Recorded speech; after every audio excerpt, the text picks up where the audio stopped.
Muy buenas noches, estimados televidentes. Bienvenidos nuevamente al programa televisivo de entrevistas de cursos del Centro de Estudios Superiores Universitarios de la Universidad Mayor de San Simón. En esta ocasión tengo el agrado de tener presente a Jorge Miguel Beizaga Rosales, quien es de profesión economista, tiene una maestría en estudios de población de la Facultad Latinoamericana de Ciencias Sociales de México, y es doctor en Estudios del Desarrollo por la Universidad Autónoma de Zacatecas, también de México. Actualmente él es investigador del Centro de Estudios de Población, igual de la Universidad Mayor de San Simón. Jorge Miguel, muchas gracias por estar presente hoy. Muchas gracias a ti, Fátima, por la cobertura, y feliz de poder compartir con el público algunas de las ideas que me parecen muy importantes, ¿no? Gracias. Bueno, un poco comentarles que esta noche vamos a hablar respecto un poco a la pobreza, a la desigualdad, esa búsqueda constante de interpretaciones alternativas a estos conceptos.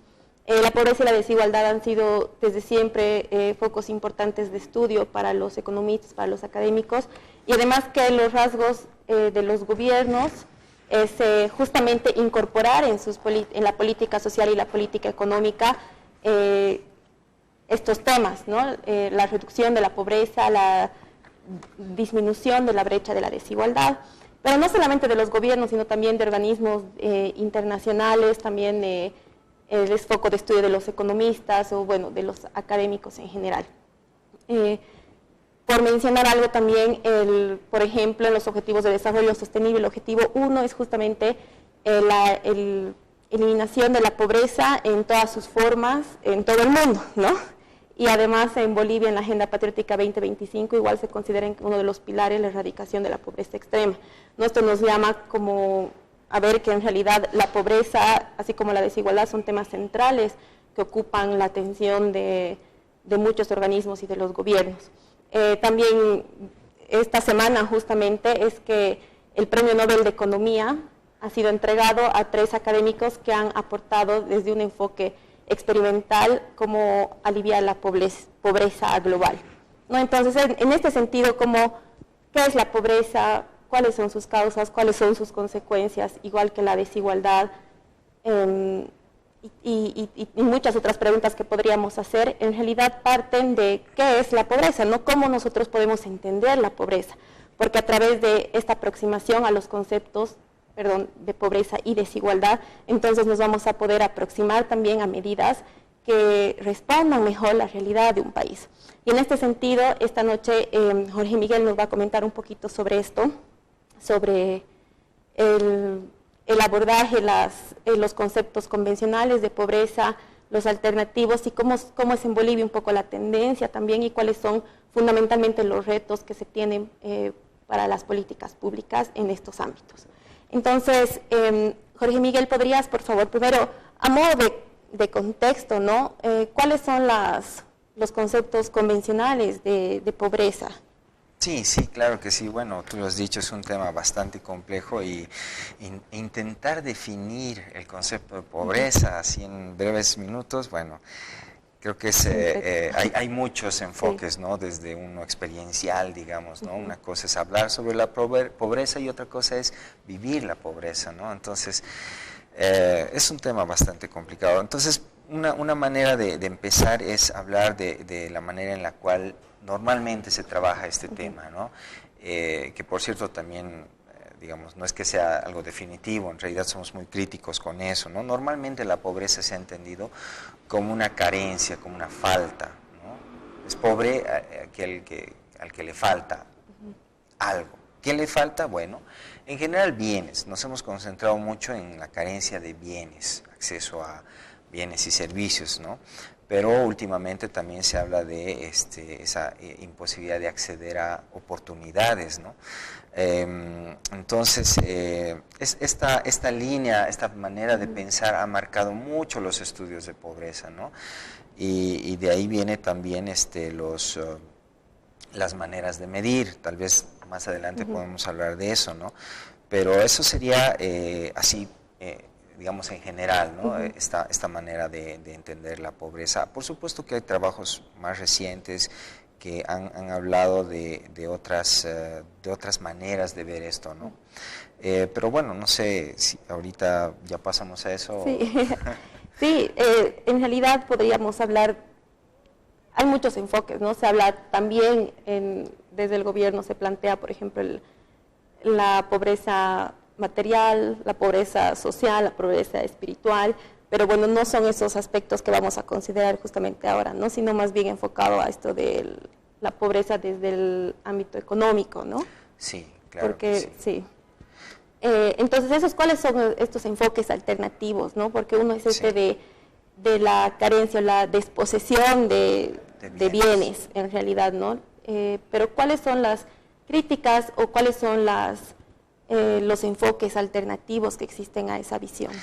Mira, también es como decía hace rato, ¿no? Hay muchos trabajos que están intentando dar luces acerca de nuevas miradas, ¿no? Yo voy a mencionar nada más dos así para comentar y compartir, ¿no? Uno, por ejemplo, es esta idea de un trabajo muy interesante que hicieron ya hace bastante tiempo algunos académicos, como Max Neff y Elizalde, y en este libro que se llama Desarrollo a escala humana, en el que hacen una distinción muy importante, muy interesante, entre los que son necesidades y los que son satisfactores, ¿no? Entonces, una cosa son las necesidades y ellos dicen que son finitas, no son infinitas las necesidades,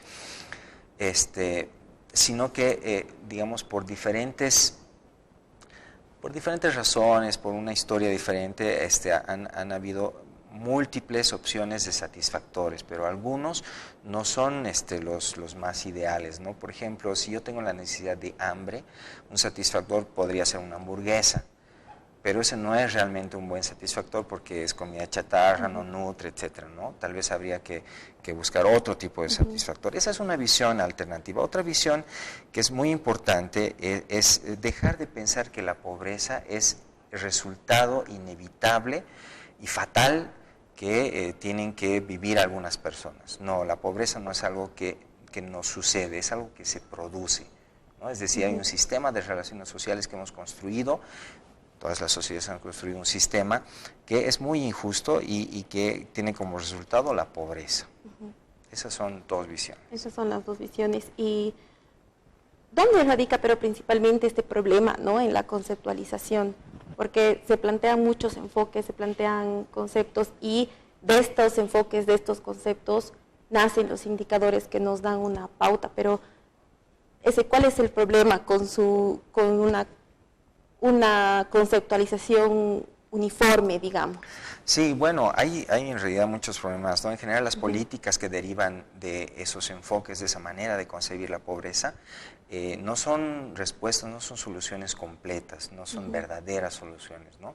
Seguimos dando vueltas en, por ejemplo, temas como la medición, ¿no? Hay que medir la pobreza y nos quedamos en eso, no resolvemos el problema. Entonces, por ejemplo, hay un asunto del que particularmente me ocupo o estoy investigando en este tiempo, es esta cuestión, esta distinción que necesariamente hay que realizar entre lo que es la pobreza absoluta y la pobreza relativa, ¿no? Entonces, si por ejemplo nos enfocamos en temas como la pobreza absoluta, por supuesto que nuestro objetivo va a ser, como en el caso de la agenda patriótica lo mencionaste, reducir la pobreza extrema, que por cierto es muy importante, claro que sí, hay que hacerlo, pero no deberíamos quedarnos ahí, es decir, no debemos pensar que con reducir la pobreza extrema ya el problema de la pobreza se ha resuelto, ¿no? Un enfoque alternativo muy interesante es, por ejemplo, tomar en cuenta esto que algunos llaman como pobreza relativa, que en realidad tiene que ver con la desigualdad que existe, ¿no? Entre diferentes grupos sociales.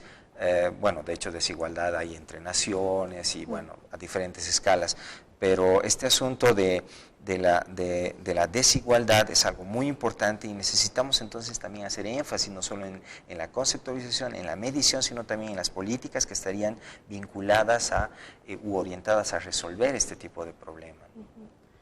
Y es ahí, ¿no? Porque si bien son temas muy entrelazados, pero hay se estudia la pobreza y la desigualdad a veces como temas separados, pero sin embargo hay una fuerte vinculación entre los dos. No sé si nos puedes comentar un poco esa relación existente. Sí, claro que sí, tú lo has dicho perfectamente, o sea, ese es un gran problema, trabajar temas de pobreza y desigualdad como dos temas aislados no está bien, ¿no? En realidad la pobreza es un problema estructural que tiene muchas aristas, entre ellas la desigualdad, la vulnerabilidad, la marginalidad y varios, ¿no?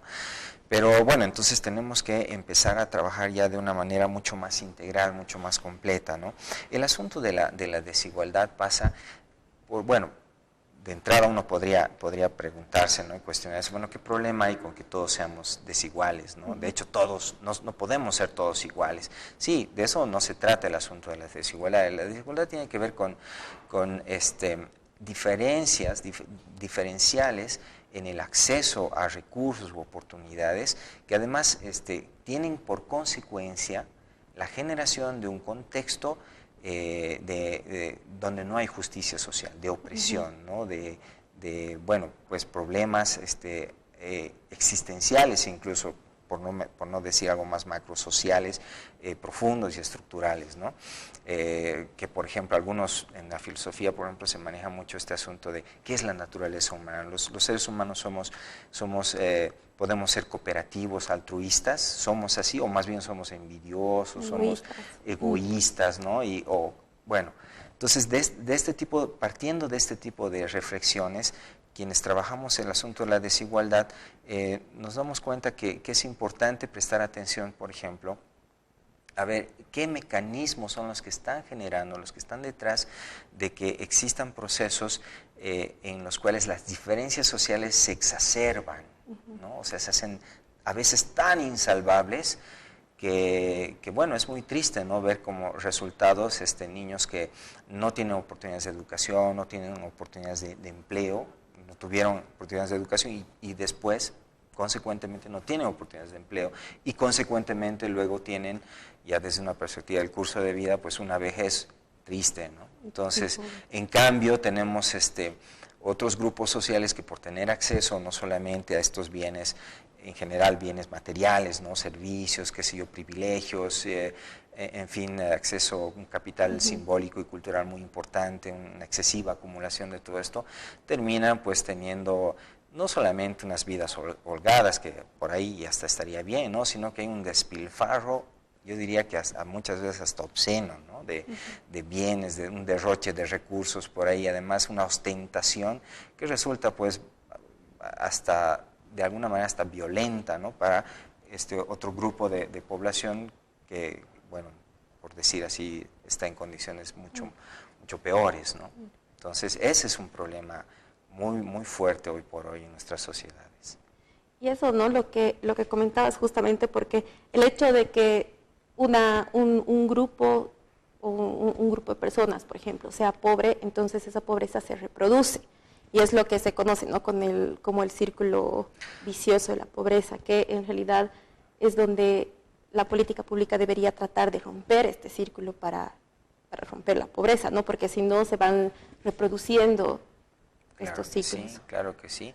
Y es en ambos extremos, ¿no? O sea, la riqueza se reproduce, un grupo social que se reproduce a sí mismo. Varias investigaciones, entre ellas la de Piketty recientemente, demostró cómo la mejor manera de ser rico es heredando, digamos, ¿no? Pero, y por el otro extremo, por supuesto, también tan grave es el asunto que hay algún autor por ahí que habla de vidas desperdiciadas, ¿no? O sea, estamos hablando de algo bastante terrible, ¿no? Pensar que la vida de un ser humano se reduzca a simplemente nacer, crecer, si es que logra crecer, vivir de la caridad o de algún bono o algo así, y sin ninguna esperanza o expectativa de vida futura, pues es muy triste, ¿no? Sí. Y bueno, en este sentido es que estos dos temas, la pobreza, la desigualdad y entre otros que también has mencionado, pero sobre todo estos son temas relevantes, sobre todo, bueno, en todo el mundo en realidad, pero en nuestro país que han sido considerados con mucha fuerza, digamos, ¿no? Para procurar reducir la pobreza, procurar reducir la brecha de desigualdad. Pero, ¿cuál es esa concepción de pobreza que se está manejando ahora en Bolivia? ¿Cómo se entiende la pobreza? ¿Cómo se está entendiendo la desigualdad? Sí, bueno, es verdad que en nuestro país se han realizado esfuerzos, algunos muy encomiables, y ahora mismo, de hecho recientemente acaba de salir un estudio publicado por UDAPE. Bueno, lo tengo por aquí, no sé si esté online, pero es una copia nada más, sería interesante que pueda difundirse más. Pero, y este estudio sobre pobreza está tomando este concepto de necesidades básicas insatisfechas, ¿no? Personalmente es un enfoque que prefiero al de la línea de pobreza que mide ingresos, ¿no? Que por ser muy coyuntural, muy centrado en el mercado, digamos, no sé si refleja muy bien la realidad. Por supuesto que todo el mundo es como más sensible a eso, ¿no? Porque es lo del día a día, ¿no? Pero el de necesidades básicas insatisfechas es un enfoque que nos permite ver algo mucho más estructural, ¿no? Y entonces este informe, por ejemplo, nos muestra, si me permites ya hablar un poco de las tendencias, nos muestra lo que, claro, ya habíamos sabido, o bueno, se ha visto desde hace bastante tiempo ya, y no solo en el caso boliviano, la pobreza en general ha ido disminuyendo. Son buenas noticias, por supuesto, pero en realidad es lo que se esperaría. O sea, tampoco es que, bueno, es lo que se espera que la pobreza baje, y además no solo que baje un poco, sino bastante, y en todas sus formas o sus niveles. Por ejemplo, este indicador distingue varios niveles, ¿no? Están los que tienen pobreza, los que no son no pobres, los que están en umbral de pobreza, pobreza moderada, indigencia y marginalidad, ¿no? Entonces, bueno, no traje ningún recurso gráfico, pero les cuento rápidamente que sí hay grandes avances, sobre todo en los niveles más bajos, ¿no? En indigencia y marginalidad, desde ya que habían porcentajes muy bajos, y entonces todavía han ido reduciendo un poquito más. Ahorita en marginalidad estamos con el 0,4% de la población en esa condición. En indigencia 9,2%, ¿no? Sumando estas dos categorías, el 10% de la población que está en pobreza. Uno puede decir, bueno, un 10%, pero eso yo quisiera que también tratemos de ver más críticamente, ¿no? Son estadísticas, y detrás de esas estadísticas hay personas. Entonces, 10% de la población, de los 10 millones o más que somos, estamos hablando de 1 millón. Entonces, es un poco, es bastante, ¿no? Ojalá se puedan hacer más cosas, y que podamos reducir aún más.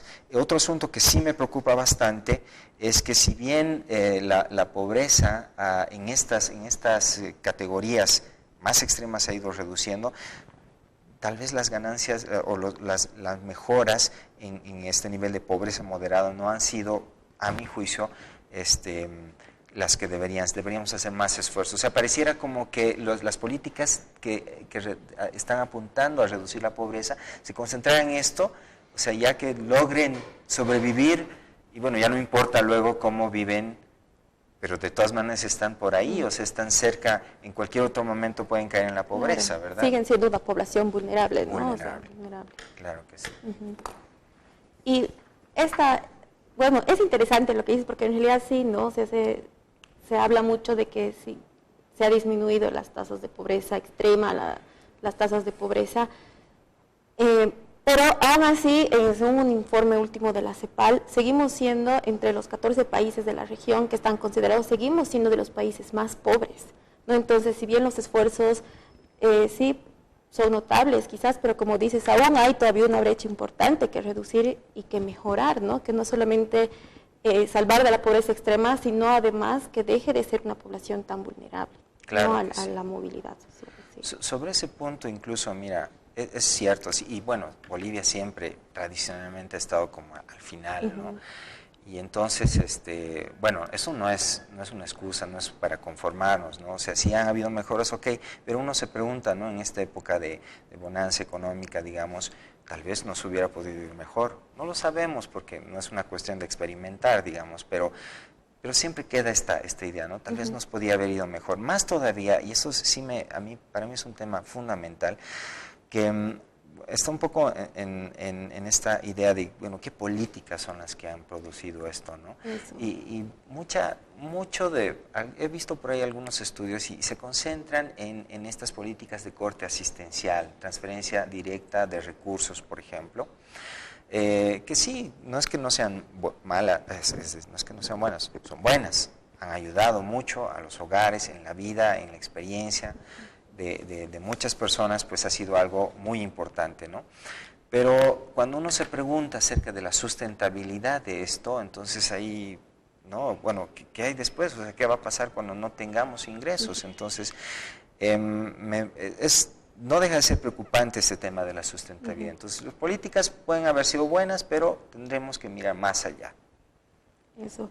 Son como dices, quizás, bueno, políticas muy de corto plazo, ¿no? Que no son sostenibles en el tiempo.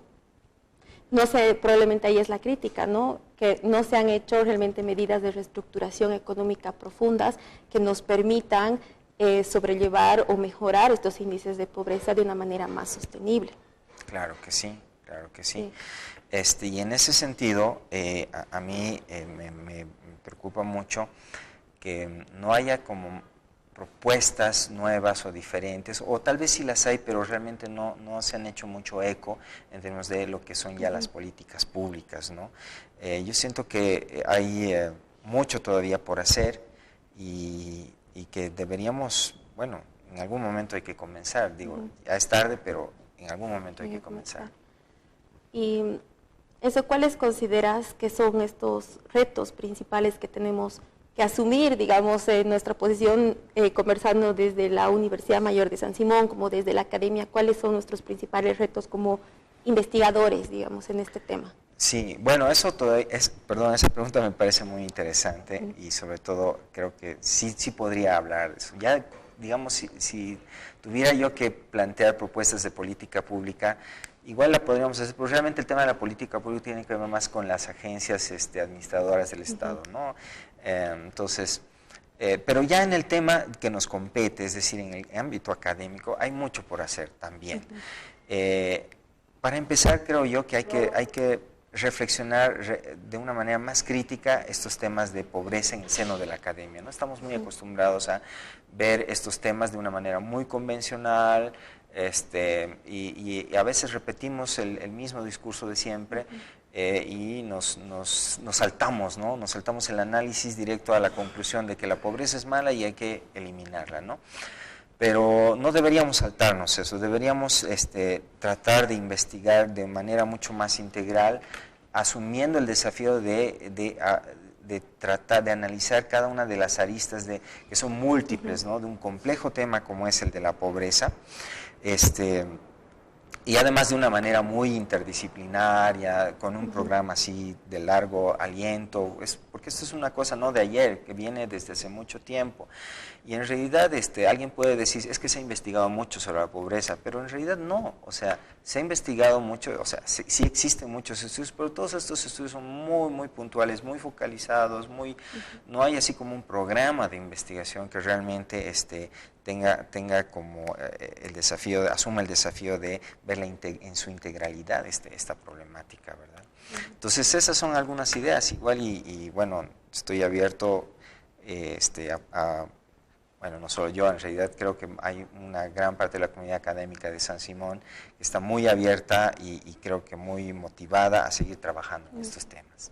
Y eso, ¿no? Y bueno, un poco para cerrar, en realidad que, como decíamos en un principio, hay muchos enfoques que se puede considerar de la pobreza y cada uno, lógicamente, procura, todos los índices, todos estos indicadores, procuran tener una visión objetiva de la pobreza. Sin embargo, no es tan objetivo porque para poder realizar el indicador siempre hay una ideología, no por detrás. Entonces, considero que también eso que dices, ¿no? O sea, tendríamos que, tal vez como academia, seguir trabajando en una sociedad que es cambiante constantemente, entonces seguir trabajando en mejorar quizás estos conceptos, procurar hacerlos más precisos, que claro, con todas las dificultades que esto conlleva, pero procurar hacerlos más precisos para aproximarnos más a una realidad, ¿no? Y qué mejor que sería desde la universidad que procure dar mayores opciones de soluciones para los tomadores de decisiones, ¿no?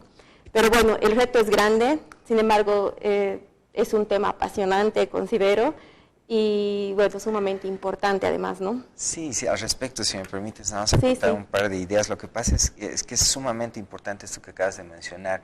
Es decir, mucha gente dice, por ejemplo, los indicadores o son insesgados, son incompletos, no son perfectos, ok. Entonces proponen, dejemos a un lado, y bueno, pero si dejamos a un lado esto, ¿qué tenemos? O sea, es nada más impresiones de la pobreza. Entonces, por muy imperfectos que sean, que siempre van a ser además imperfectos, ojalá pudiéramos efectivamente lo que tú dices, reflexionar, analizar, ponernos de acuerdo, proponer y construir indicadores cada vez más precisos, más que nos ayuden a entender, a analizar los niveles de pobreza, sus tendencias, etcétera, y sobre todo, bueno, no dejarlo ahí, es decir, que pudiéramos construir sistemas de información que nos permitan alimentar y generando estos índices de una manera más constante, más sistemática, de manera que todos estemos imbuidos de esto y que, claro, al final la idea no es que nosotros nos llenemos de estadísticas, no, sino que estas estadísticas o esos indicadores nos permitan, nos den luces para saber dónde, en qué grupos, de qué manera específicamente tendríamos y podríamos intervenir, ¿verdad? Eso. Y que eso, ¿no? Y que sirva de insumos para finalmente los tomadores de decisiones, los agentes de política pública. Bueno, entonces, muchísimas gracias, Jorge Miguel. Sin duda es un tema, como decía, apasionante, muy interesante, importante, y que nos asume muchos retos desde las entidades públicas, desde la universidad, incluso desde la misma sociedad civil, ¿no? Pero bueno, muchísimas gracias. Por si acaso, si están interesados en leer el ensayo de este trabajo de Jorge Miguel, pueden apersonarse al Centro de Estudios de la Población de la Universidad Mayor de San Simón para poder acceder a él. Y muchas gracias por su atención y hasta una próxima ocasión.